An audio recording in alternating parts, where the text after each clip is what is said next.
Welcome back to the channel again, guys. If you've got a Subaru XV 2 litre diesel and you are getting under boost, you're losing power maybe, basically the car's not listening to you as it should. Let me just knock the engine off. And you're getting P0046 turbocharger boost control solenoid range. It says current and past, okay? So I don't know if you guys got it. It's so bad here. There you are. That's your fault code there, guys. Okay, so let me explain before we start spending any money. This is the 2016 XV 2 litre diesel Subaru. And my recommendation before you start spending a penny on any parts is do a boost test. So boost test leak, so smoke test they call it. You can buy the kit or you can go to a garage, but if you ask me, honestly, if you're a car guy, buy the kit. It's always nice to have. It's only 30-40 quid. Put it through this pipe in here, I guess. Where's the air filter? Sorry, this pipe in here. My bad, not that one. Put it through this, smoke test it, see if there's any leak. See if there is any leak. If there is, happy days, that eliminates this. That's one of the first things you do. You can also do boost pressure test, which again, put it through that. Put it through this piping, for example, and just push air into it, see if it does leak. Again, same scenario as the smoke test, but smoke test is nice to have. If that doesn't help, I know it says turbocharger. I don't recommend you going and changing the turbo because it's not always the turbo. Believe me, I've been in these situations. Before you start changing the turbo, there are solenoid valves. They call them transducers, okay?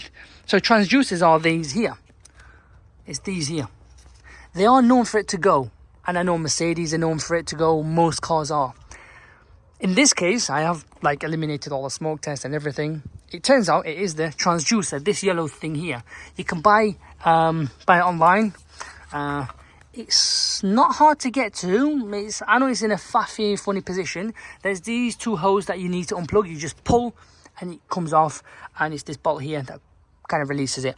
But it's the transducer causing this issue here, guys. In your case, I could be wrong. It could be the turbo, but common issue, boost leak. If it's a burst pipe, change it. If not, it's most likely these, which a live data may be able to tell you sometimes, but it's not always accurate. But in my case, I've got to it, and one side takes in the air, the other one pumps it out and whatnot, and kind of gives the valve on the, so the turbo actuator gives that sort of leeway. This is what I would recommend.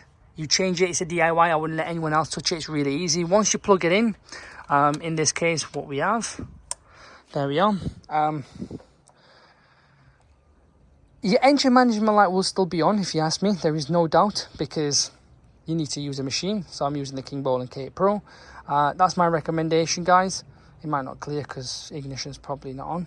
But recommendation would be to use a diagnostic after that and reset the mass airflow sensor and the adaptions on the EGR and whatnot. This will just kind of reset the whole system, and then just drive it. And then the engine management light will also knock off. So for example, I'll need to do this. It's quite annoying that we're having to do this. So if I clear fault code memory,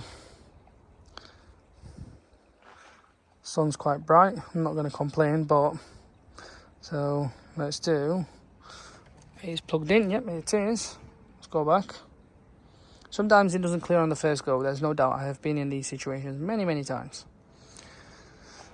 And we'll go into the car.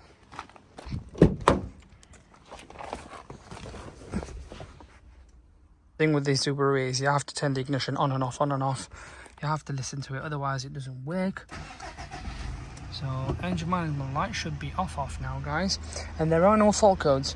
I think the thing that I was doing is basically not turning the ignition on and off as it was telling me to. I know Ford, Jaguar and all these tell you to do the same, otherwise it doesn't work.